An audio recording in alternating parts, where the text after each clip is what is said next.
Hello friends, आज हम देखेंगे बेंडिंग स्ट्रेसेस इन बीम्स। यहाँ पे डायग्राम में एक बीम है जो कि हॉरिजॉन्टल है। यहाँ पे ये बीम हॉरिजॉन्टल बीम है। जब इस पे लोड लगता है तो ये बीम बेंड होने की कोशिश करती है।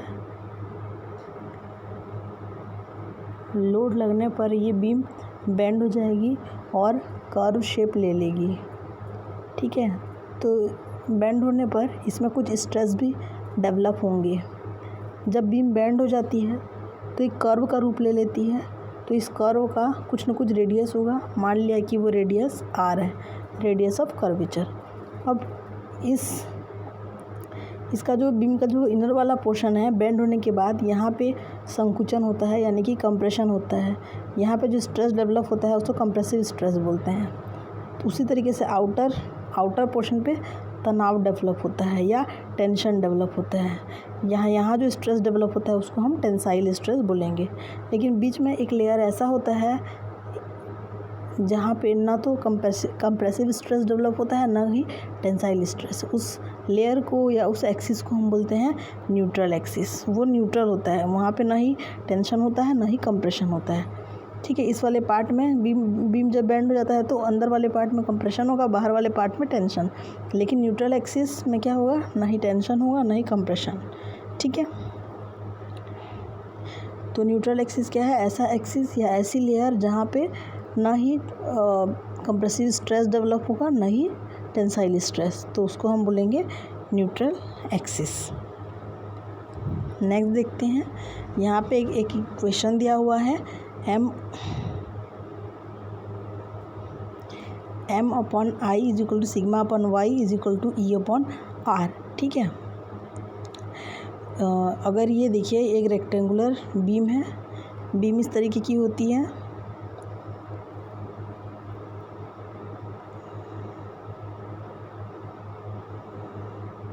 इस तरीके की कोई बीम है। ठीक है, तो इसको अगर हम यहाँ से सेक्शन ले लेंगे, कट करके देखेंगे तो उसका सेक्शन इस तरीके का कुछ दिखेगा। ये हो गया विड्थ और ये हो गई डेप्थ। ये मान लिया कि न्यूट्रल एक्सिस से सेंटर से पास हो रही है, तो इसको बोलते हैं टॉप फाइबर और इसको बोलते हैं बॉटम फाइबर। ठीक है, तो न्यूट्रल एक्सिस मान लिया सेंटर से पास हो रही है, न्यूट्रल एक्सिस NA। तो न्यूट्रल एक्सिस से टॉप फाइबर तक के डिस्टेंस को डिनोट करते हैं Y से। ठीक है, न्यूट्रल एक्सिस से टॉप फाइबर तक का डिस्टेंस है Y। इस तरीके से ये न्यूट्रल एक्सिस हो गया, तो ये टॉप फाइबर के डिस्टेंस को बोलते हैं हम Y। ठीक है, उसी तरीके से यहाँ पे देखिए, यहाँ पे ये M हो गया मोमेंट ऑफ रेजिस्टेंस या बेंडिंग मोमेंट, I हो गया मोमेंट ऑफ इनर्शिया, E हो गया मॉडुलस ऑफ इलास्टिसिटी या यंग्स मॉडुलस ऑफ इलास्टिसिटी, और R क्या है? रेडियस ऑफ कर्वेचर, और सिग्मा क्या है? Bending stress. बेंड होने से, बीम के बेंड हो जाने से, बीम के लोड लगने पर बीम बेंड हो जाता है, और बेंड हो जाने से जो स्ट्रेसेस डेवलप होते हैं उनको बेंडिंग स्ट्रेस बोलते हैं। ठीक है, और Y क्या है? न्यूट्रल एक्सिस से टॉप फाइबर तक का डिस्टेंस। तो M upon I is equal to sigma upon Y is equal to E upon R. इस इक्वेशन से हम आगे क्वेश्चन सॉल्व कर सकते हैं। तो आगे क्वेश्चन देखते हैं। तो यहाँ पे क्वेश्चन दिया हुआ है, A 3 metre long cantilever, 3 metre long cantilever is 120 mm wide, a uniformly distributed load of 20 kilonewton per meter is acting on the beam if maximum bending stress in the beam is limited to 75। ये 75 क्या है? Bending stress. तो bending stress को हम sigma से show करते हैं। ठीक है, और बीम क्वेश्चन में कुछ नहीं दिया है, कैंटिलीवर बीम है, क्वेश्चन में कुछ नहीं दिया तो हम उसको रेक्टेंगुलर बीम मान लेंगे। ठीक है, तो रेक्टेंगुलर बीम इस क्वेश्चन जनरली बीम को इस तरीके से बताता है, जैसे ये कैंटिलीवर है तो ये लेंथ बस बताता है बीम का डायग्राम में, पर देखा जाए तो बीम कैसी होती है? इस तरीके की होती है।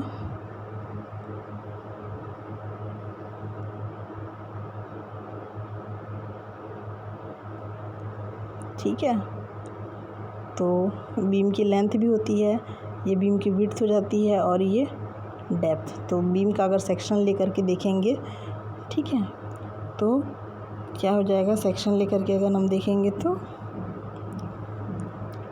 यहाँ पर क्वेश्चन में दिया है कि ये जो है विड्थ है 120 mm और ये डेप्थ है। ठीक है, तो न्यूट्रल एक्सिस कहाँ से पास होगा, सेंटर से पास होगा। तो न्यूट्रल एक्सिस से वाई टॉप वाले फाइबर तक का डिस्टेंस क्या है, वाई है। ठीक है, तो ये टोटल डी है, तो ये न्यूट्रल एक्सिस से यहाँ तक का डिस्टेंस क्या हो जाएगा, d/2।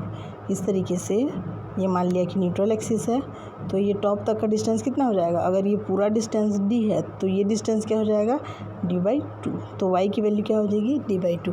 न्यूट्रल एक्सिस से टॉप तक का डिस्टेंस y होता है, तो ये पूरा d है, तो ये डिस्टेंस d/2 हो जाएगा। मीन्स न्यूट्रल एक्सिस से टॉप फाइबर तक का डिस्टेंस d/2 हो जाएगा।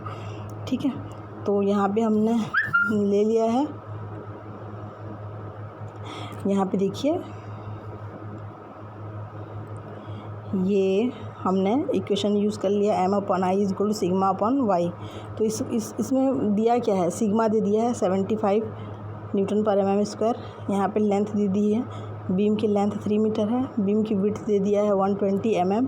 इसको मीटर में कन्वर्ट कर देंगे तो 0.12 मीटर हो जाएगा। मैक्सिमम बेंडिंग स्ट्रेस यानी कि सिग्मा 75 Nm/mm²। यूडीएल दे दिया है 20 kN/m।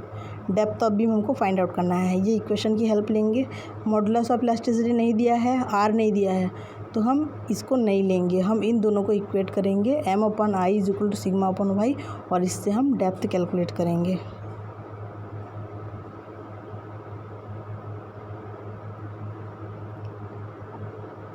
ठीक है, तो यहाँ पे आई क्या है, moment of inertia. Moment of inertia rectangle के लिए क्या होता है, BD³/12 होता है, BD³/12। बी की वैल्यू दे दिया है क्वेश्चन में 120 mm, डी की वैल्यू हमको निकालनी है। ठीक है, सिग्मा भी दे दिया है, bending stress 75 Nm/mm²। y = d/2 होता है, मैंने पहले ही बता दिया है। डी हमको पता नहीं है, डी निकालना है डेप्थ। ठीक है, अब हमको निकालना है मोमेंट। ये मोमेंट जो है, ये मोमेंट ऑफ रेजिस्टेंस है या बेंडिंग मोमेंट है, तो बेंडिंग मोमेंट हमेशा मैक्सिमम लेंगे। तो ये कैंटिलीवर बीम है। ठीक है, तो कैंटिलीवर बीम में कहाँ पे मैक्सिमम बेंडिंग मोमेंट होता है, यहाँ पे जो सिरा फिक्स है, जो सिरा फिक्स्ड है वहाँ पे बेंडिंग मोमेंट मैक्सिमम होता है। तो हम क्या करेंगे, इस पॉइंट पे बेंडिंग मोमेंट निकालेंगे।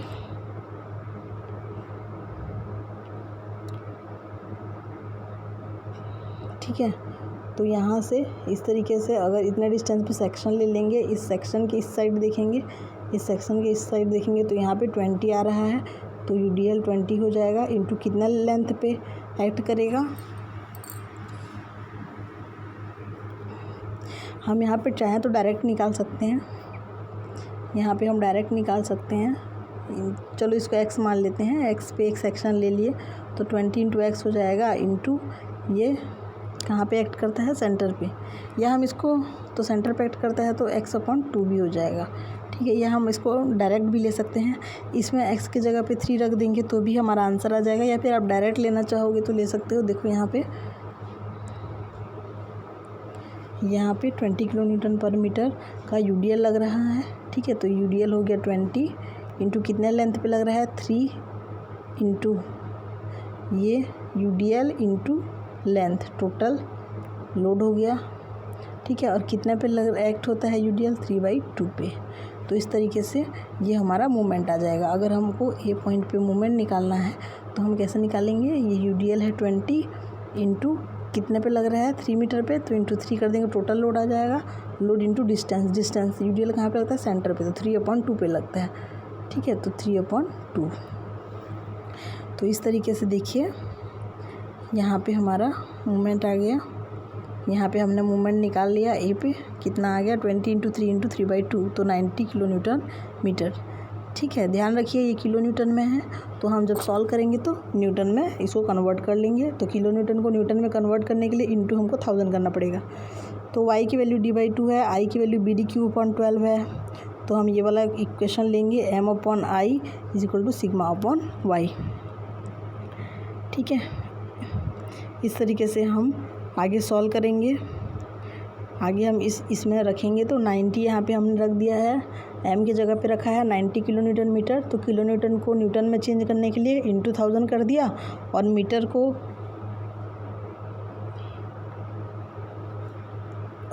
को mm में कन्वर्ट करने के लिए यहाँ पे फिर से 1000 कर लिया, क्योंकि 1 metre is equal to 1000 mm। यहाँ पे 90 इंटू 10⁻³ न्यूटन में कन्वर्ट करने के लिए किया, फिर से 10⁻³ किस लिए किया हमने, ताकि ये mm में कन्वर्ट हो जाए, क्योंकि ये किलो न्यूटन मीटर था, तो हमको न्यूटन mm में कन्वर्ट करना है, इसलिए फिर से हमने 10⁻³ कर दिया। m के नीचे BD³ है, तो BD³ b के जगह पे 120 इंटू D³/12, इधर सिग्मा के जगह पे 75/D/2। 75 न्यूटन पर mm² में है ऑलरेडी, तो इसको चेंज करने की ज़रूरत नहीं, क्योंकि न्यूटन में ही है। तो इस तरीके से y की वैल्यू D/2, इसको आगे सॉल्व करेंगे तो हमारा आंसर आ जाएगा, d की वैल्यू हमारी आ जाएगी, डेप्थ, यही हमको निकालना था। ठीक है, सेम ऐसे ही बनेगा। एक और क्वेश्चन दे रही हूँ मैं, इसको आप लोग को सॉल्व करना है और आप लोग को कमेंट बॉक्स में इसका आंसर लिखना है। ठीक है, तो याद रखना यहाँ पे जो m की वैल्यू, इस इक्वेशन में जो m की वैल्यू लेते हैं वो मैक्सिमम लेते हैं, मैक्सिमम बेंडिंग मोमेंट लेते हैं। जो m है m/i, जो इक्वेशन में जो m होता है उसकी वैल्यू जो है ये बेंडिंग मोमेंट है, लेकिन बेंडिंग मोमेंट कौन सा बेंडिंग मोमेंट है, मैक्सिमम बेंडिंग मोमेंट। तो मैक्सिमम बेंडिंग मोमेंट को यहाँ पे लेते हैं। तो जैसे कि कैंटिलीवर का एक सिरा था जो फिक्स था A और दूसरा सिरा B था, तो सबसे ज़्यादा बेंडिंग मोमेंट A सिरे पे आता है। ठीक है, इसका डायग्राम इस तरीके से बनता था, बेंडिंग मोमेंट डायग्राम, तो A पे आता है, तो हम A पर बेंडिंग मोमेंट निकाल करके जो भी आएगा वैल्यू M की जगह पे पुट करेंगे। ठीक है, लेकिन अगर क्वेश्चन में हमको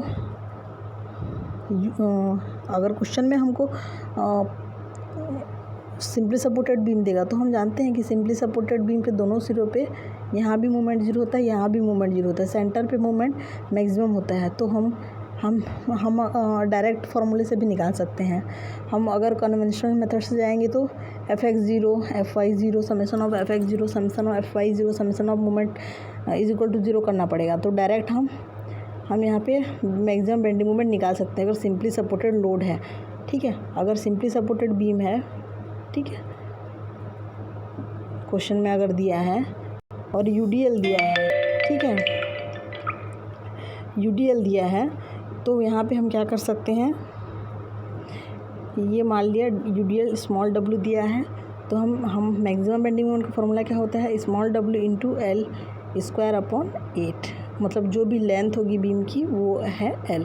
तो अगर हमको सिंपली सपोर्टेड बीम दिया है तो सिंपली सपोर्टेड बीम के दोनों सिरों पर तो बेंडिंग मोमेंट 0 होता है, मैक्सिमम कहाँ पे होता है, मैक्सिमम सेंटर पे होता है। और मैक्सिमम बेंडिंग मोमेंट निकालने का फॉर्मूला क्या है, WL²/8। इसको हम समेशन ऑफ F रिएक्शन पहले निकाल करके summation of Fx is equal to 0 करके मोमेंट इज इक्वल टू 0 करके भी निकाल सकते हैं, लेकिन वो बहुत ही लेंथी मेथड होगा। तो आप चाहें तो ये डायरेक्ट इस फॉर्मूले से निकाल सकते हैं। ठीक है, जैसे आगे वाली क्वेश्चन में दिया है, a simply supported rectangular beam of span 4 metre and the ratio of depth and width is 3:2। The beam is subjected to uniformly distributed load of 20 kN/मीटर over entire span. The maximum permissible bending stress is 8 N/mm²। Calculate the depth and width of beam. Same जैसे पहले मैंने बताया था वैसा ही question है, बस पहले वाले क्वेश्चन में कैंटिलीवर बीम था, लेकिन इस क्वेश्चन में सिंपली सपोर्टेड बीम है। तो अब जो वही इक्वेशन लगाएंगे, हम बेंडिंग इक्वेशन लगाएंगे, M/I इज इक्वल टू, इसमें भी वही बेंडिंग इक्वेशन लगाएंगे, M/I is equal to σ/y। लेकिन यहाँ पे जो मूवमेंट लेंगे वो मूवमेंट कैसे निकालेंगे, यहाँ पे पूरा सिंपली सपोर्टेड रेक्टेंगुलर बीम है, तो सिंपली सपोर्टेड बीम के एंड पे तो 0 होता है, तो सेंटर पे लेंगे, तो फॉर्मूला क्या लगाएंगे, स्मॉल w L²/8 करेंगे, तो वहाँ से जो मूवमेंट आएगा उसी मूवमेंट को इस वाले इक्वेशन में रखेंगे।